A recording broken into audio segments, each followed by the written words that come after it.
Hello बच्चों, let's read the question. Find the domain of the real function f(x) equals to 2 minus modulus of x minus 1. तो ये सवाल है बच्चों हमारे पास. इसमें हम सबसे पहले अपना की कॉन्सेप्ट देखते हैं. की कॉन्सेप्ट हमारे पास यहाँ पे क्या है? Domain of a function. Domain of a function वो हम कैसे निकालते हैं?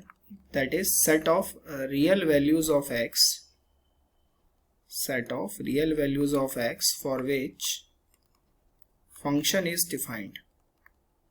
function is defined. उसको हम क्या कहते हैं? डोमेन कहते हैं. मतलब फंक्शन आपका डिफाइन होना चाहिए एक्स किस वैल्यू पे, अनडिफाइन नहीं होना चाहिए. अनडिफाइन क्या होता है? जैसे कि डिनोमिनेटर में जीरो नहीं होना चाहिए, रूट में नेगेटिव नहीं होना चाहिए, ये चीजें नहीं होनी चाहिए. ठीक है. अब यहाँ पर हम अगर अपना फंक्शन देखें ध्यान से, तो फंक्शन हमारे पास क्या है? 2 माइनस मॉड एक्स माइनस 1. आप यहाँ देख सकते हैं कि ये मॉड जो है वो एक एब्सोल्यूट वैल्यू देता है आपको. आप कुछ भी रखेंगे एक वैल्यू निकल के आपके पास आएगी. ठीक है. This will give you absolute value. तो आप अगर x को यहाँ पे कुछ भी रखे तो क्या कोई फर्क पड़ेगा? कुछ फर्क नहीं पड़ेगा.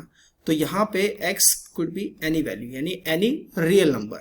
राइट. तो हमारे पास इस सवाल का डोमेन क्या हो गया बच्चों? इस सवाल का जो डोमेन हो गया हमारे यहाँ पास वो हो गया real number, set of real numbers, जिसे हम एक और तरीके से लिख सकते हैं, that is minus infinity to infinity. आप कुछ भी यहाँ पर पुट कीजिए, कोई भी टेंशन वाली बात नहीं होगी. फंक्शन पूरी तरीके से डिफाइन होगा. I hope you understand the question very well. Best of luck.